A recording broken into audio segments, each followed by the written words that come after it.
माँ, ये राधिका है, तुम्हारी बहू। राधिका गांव में हॉस्पिटल में नर्स का काम करती है। बस हम दोनों में दोस्ती हो गई और हमने शादी कर ली। राधिका, माँ के पैर छू। अरे चल हट नालायक। अरे मैंने क्या क्या सपने देखे थे कि तेरी शादी किसी अमीर घर में करूंगी और दहेज में लाखों रुपए लूंगी, और तू गांव की इस मामूली लड़की को मेरी बहू बनाकर ले आया। लेकिन बेटे की जिद के आगे सुनीता देवी मजबूर हो जाती है। राधिका सुनीता देवी को फूटी आंख भी नहीं भाती थी। तुम चिंता मत करो भाग्यवान, हम दोनों मिलकर अपनी बहू को इतना सताएंगे कि वो हमसे तंग आकर ये घर छोड़कर चली जाएगी। फिर हम अपने बेटे की शादी किसी बड़े सेठ की बेटी से कर देंगे, ठीक है? अगले दिन सुनीता देवी अपने बेटे का कमरा साफ कर रही होती है। तभी बहू के सामान में उसे एक बड़ी बड़ी मूंछों वाले आदमी की तस्वीर दिखाई देती है और उसके कंधे पर एक बड़ी सी बंदूक टंगी होती है। तस्वीर के नीचे लिखा होता है डाकू मंगल सिंह। ये किसकी तस्वीर है बहू? ये मेरे पिताजी की तस्वीर है। बस फिर क्या था। ये सुनते ही सुनीता देवी के हाथ पैर कांपने लगते हैं। वो भागती हुई सीधा अपने पति के कमरे में जाती है। अरे गजब हो गया जी, गजब। अरे क्या हो गया भाग्यवान? हमारी बहू एक मशहूर डाकू मंगल सिंह की बेटी है। हे भगवान, अब क्या होगा? क्या कहा? डाकू मंगल सिंह? अरे मर गए रे। सुना है वो तो बड़ा ही खतरनाक डाकू है, मारता ज्यादा है गिनता कम है। लोग पुलिस वाले भी उसके नाम से कांपते हैं। अरे सुना है वो तो हर हफ्ते 2-4 लोगों का ऊपर का टिकट कटवा ही देता है। हे भगवान, अब हम क्या करेंगे? ये हमारे नालायक बेटे ने कैसी मुसीबत हमारे गले बांध दी। हाँ वो तो है, अगर हमने बहू को जरा भी तकलीफ दी तो उसका बाप मंगल सिंह हमें गोली से उड़ा देगा। अब जो मैं कहता हूँ उसे ध्यान से सुनो। तुम बहू से बिल्कुल घर के काम मत करवाना, और ध्यान रहे उसे किसी प्रकार की तकलीफ नहीं होनी चाहिए, समझ गई ना? और ऐसा ही होता है। अगले दिन सुनीता देवी रसोई में खाना बना रही होती है कि तभी, ये क्या माँ जी, मेरे रहते आप खाना बना रही हैं? चलिए हटिए, मैं खाना बना देती हूँ। अरे नहीं नहीं बहू, तू यहाँ क्यों आ गई? जा, तू अपने कमरे में जाकर आराम कर, मैं खाना बना लूंगी। सुनीता देवी जिद करके राधिका को भेज देती है। फिर एक दिन, अरे फर्श पर कितनी धूल जमी है, माँ जी देखेंगी तो नाराज हो जाएंगी, मैं अभी यहाँ पोछा लगा देती हूँ। राधिका जैसे ही पोछा लगाने लगती है कि तभी उसके ससुर की नजर उस पर पड़ती है। बंसीलाल भागता हुआ वहां आता है।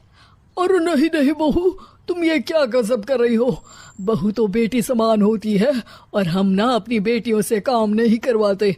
तुम आराम से बैठकर यूट्यूब पर किड लॉजिक चैनल की सास बहू की कहानियां देखो। वो लोग ना बहुत अच्छी अच्छी कहानियां बनाते हैं। सच? आप देखते हैं? अरे मैं तो रोज देखता हूँ। शहर की बहू तो मेरी फेवरेट कहानी है। हाँ, ये कहकर बंसीलाल पोछा लगाने लगता है। इस तरह राधिका के सास ससुर सारा दिन उसकी खुशामद में लगे रहते हैं और उसे किसी महारानी की तरह रखते थे। कैसा लगा बहू? पिज्जा टेस्टी तो है ना? अच्छा, मीठे में क्या खाओगी बोलो तो?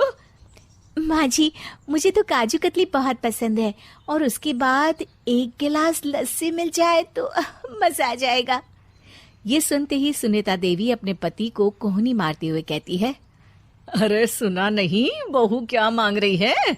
जल्दी से भागकर बाजार जाइए और सब खरीद कर ले आइए। हाँ हाँ भाग्यवान, अभी जाता हूँ। राधिका की तो 5 उंगलियां घी में थी। वो तो अपने ससुराल में मजे कर रही थी। दूसरी तरफ राधिका की सास उसके लिए कभी नई साड़ी खरीद लाती तो कभी उसके लिए नए गहने बनवा देती। फिर एक दिन डाकू मंगल सिंह अपनी बेटी राधिका से मिलने अपने आदमियों के साथ आता है। उन सबको देखते ही राधिका के सास ससुर डर के मारे कांपने लगते हैं। मर गया रे। डाकू मंगल सिंह तो सच में कितना डरावना दिखता है, ऊपर से इतनी बड़ी बंदूक लेकर घूमता है। कैसे हैं समधी जी? क्या हुआ? आप इतना घबरा क्यों रहे हैं? और आपको इतना पसीना क्यों आ रहा है? आपकी तबीयत तो ठीक है ना? जी अभी तक तो ठीक है, पर लगता है बहुत जल्द खराब होने वाली है। क्या कहा आपने? जी जी कुछ नहीं, बताइए बताइए कैसे आना हुआ। दरअसल आज आपके शहर में हमारी नाटंकी मंडली का प्रोग्राम है, तो इसी बहाने सोचा बेटी का ससुराल भी देखता चलूं। ये सुनते ही राधिका के सास ससुर हैरान हो जाते हैं। क्या कहा? आप नौटंकी में काम करते हैं? हाँ माँ जी, पिताजी डाकू की एक्टिंग बहुत अच्छी करते हैं, उन्हें तो कई अवार्ड भी मिल चुके हैं। और ये बंदूक, ये तो असली लगती है। तभी राधिका के पिताजी अपनी नकली मूंछ निकालते हुए कहते हैं, इस मूंछ की तरह यह बंदूक भी नकली है। ये तो छर्रे वाली बंदूक है, इससे तो मैंने आज तक चिड़िया भी नहीं मारी। और खोदा पहाड़ निकला चूहा। इसका बाप तो मामूली नौटंकी वाला निकला, और हम इससे डर कर बहू की नौकरों की तरह सेवा कर रहे थे। आपने सही कहा जी, इसके पीछे मेरे कितने पैसे खर्च हो गए, और काम कर करके मेरी तो कमर टूट गई सो अलग। अरे बहू, तूने अपने पिताजी के बारे में हमें पहले क्यों नहीं बताया? राधिका मुस्कुराते हुए कहती है, आपने तो कभी पूछा ही नहीं ना माँ जी।